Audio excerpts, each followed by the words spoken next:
Hi, my name is Felicia, and I use she and her pronouns, Felicia DeRosa. My full name is Felicia Mercoledi DeRosa. I've never not identified as a female person, so this is just me reflecting what has always been my inside. You know, my guidance. How do I transition? How do I get to where I want to be? Was to look at the women in my family. I look like a clone of my younger sister. I have the attitude and the way that I carry myself is of my elders and of my grandmother, because they were the ones that raised me at those critical 0 ages until like 12 or 13. And so I represent my Roma community. I represent my family. I'm the last member of my family to still uphold our Romany pen and still be active within our community. They've all assimilated. They're either just New Yorkers or they call themselves Italian Americans, and that's kind of it. They just bled into the background. And I remember growing up, there were these PSAs. I am proud to be a Chinese American. I am proud to be an Asian American. I'm proud to be an Italian American. I'm proud to be a Mexican American. I'm proud to be a Black American. There were these PSAs that would come on during Saturday morning cartoons. And it was the United States trying to say, whatever you are, you're an American, right? It was trying to rally people together, but it was also, it was coded as voluntary assimilation. Give up your background. Give up your identity. Take on our identity. You are an American. Right? So, you know, it started by blending it.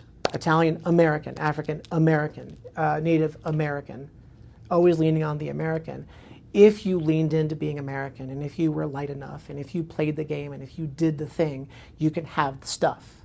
You'd be able to vote. You'd be able to own a home. You could get a job. You can have the American dream, such as it seemed to exist, I guess. I don't know.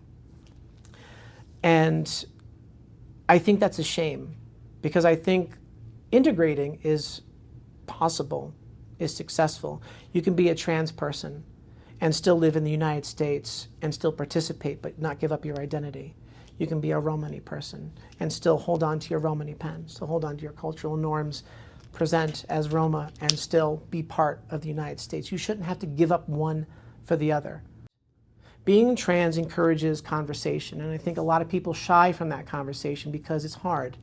Because if you've built your life on an idea that there are men and women, and I was born a woman, and therefore I'm to be with a man and have kids, and you build your life on that, whether you're into it or maybe you've got some conflict, I don't know, but when you build that in, and someone like me walks in and goes, nope, fuck it all, this is what I'm doing, they can get upset.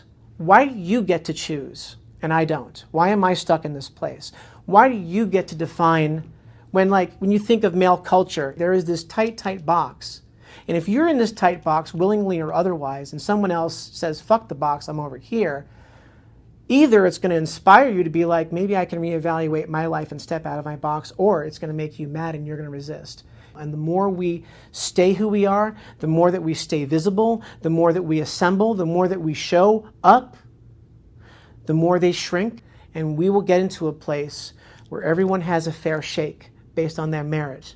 At the end of the day, it should only matter, and it's what's said best in The Wizard of Oz, are you a good witch or are you a bad witch? That's all I care about.